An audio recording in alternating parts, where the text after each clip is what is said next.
దేశంలోని ప్రజాపాలన సంస్థల్లో ఒకటైన సికింద్రాబాద్ కంటోన్మెంట్ బోర్డు తీవ్ర ఆర్థిక సంక్షోభంలో కూరుకుపోయింది. ఈ బోర్డు భారత రక్షణ మంత్రిత్వ శాఖ నియంత్రణలో పనిచేస్తుంది. అయితే కేంద్ర ప్రభుత్వ నిర్లక్ష్యం కారణంగా కంటోన్మెంట్ బోర్డు తీవ్ర ఆర్థిక ఇబ్బందులను ఎదుర్కొంటుందని అధికారులు ఆవేదన వ్యక్తం చేస్తున్నారు. ఈ క్రమంలో కంటోన్మెంట్ సిబ్బంది జీతాలు ఆలస్యం కావడంతో పాటు ఎక్కడికక్కడ అభివృద్ధి పనులు నిలిచిపోయాయని తెలుస్తుంది. జూలై నెల జీతాలు ఇప్పటికీ ఇవ్వలేదని సిబ్బంది ఆందోళన చెందుతున్నారు. అంతేకాదు గత 5 ఏళ్లుగా దాదాపు 400 మంది ఉద్యోగులకు 4 కోట్ల పెండింగ్ బకాయిలను జీతభత్యాలను బోర్డు ఇంకా చెల్లించలేదని ఆవేదన చెందుతున్నారు. మొత్తం 1152 కోట్ల బకాయిలు ఉన్నట్లు తెలుస్తుంది. చివరిసారిగా పూర్తి చెల్లింపులు చేపట్టి దాదాపు 3 దశాబ్దాలు అయిందని బోర్డు వర్గాలు చెబుతున్నాయి. అయితే స్థానిక ఎంపీ ఈటెల రాజేందర్ ఈ విషయాన్ని పరిష్కరిస్తామని హామీ ఇచ్చినప్పటికీ అది ఇప్పటికీ పూర్తి కావడం లేదని ఆవేదన చెందుతున్నారు. దీంతో కంటోన్మెంట్ బోర్డు ఆర్థిక పరిస్థితి ఎంత దారుణంగా ఉందో అర్థమవుతుందంటున్నారు.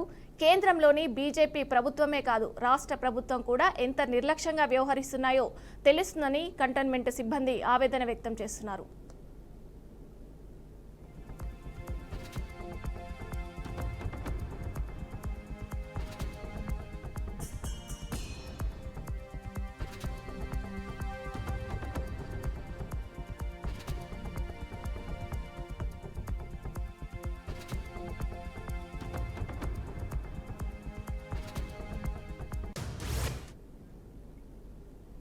కంటోన్మెంట్ బోర్డు ఆర్థికంగా ఇబ్బందులు ఉందని తెలుస్తుంది. దీనికి ప్రధాన కారణం కేంద్ర ప్రభుత్వం నుండి రావాల్సిన నిధులు గ్రాంట్లు సకాలంలో రాకపోవడమేనని అధికారులు చెబుతున్నారు. ముఖ్యంగా జీఎస్టీ వాటా, గ్రాంట్ ఇన్ ఎయిడ్ వంటివి నిలిచిపోవడం వల్ల బోర్డు ఆర్థిక పరిస్థితి మరింత దిగజారిందని సమాచారం.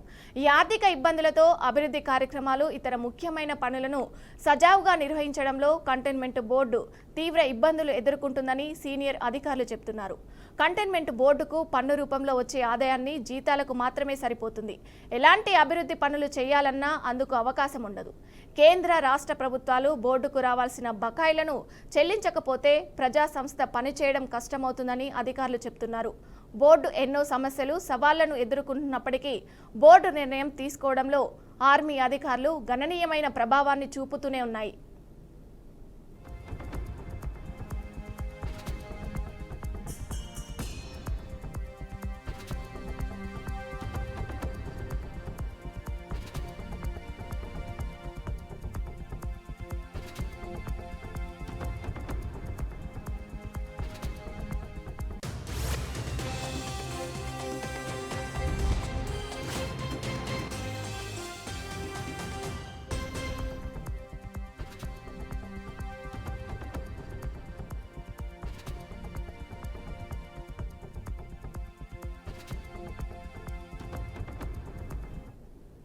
రెండు 2018 నాటి నుండి దాదాపు 400 మంది ఉద్యోగులకు 4 కోట్ల పెండింగ్ బకాయిలు, భత్యాలను బోర్డుకు ఇంకా చెల్లించలేదని, మొత్తం చెల్లించాల్సిన సర్వీస్ ఛార్జ్ బకాయిలు 1152 కోట్లు అని అధికారులు చెబుతున్నారు.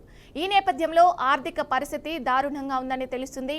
బకాయిలు విడుదల చేయకుండా మేము మా బాధ్యతలను నిర్వహించలేమని కంటోన్మెంట్ సీనియర్ అధికారి ఒకరు తెలిపారు.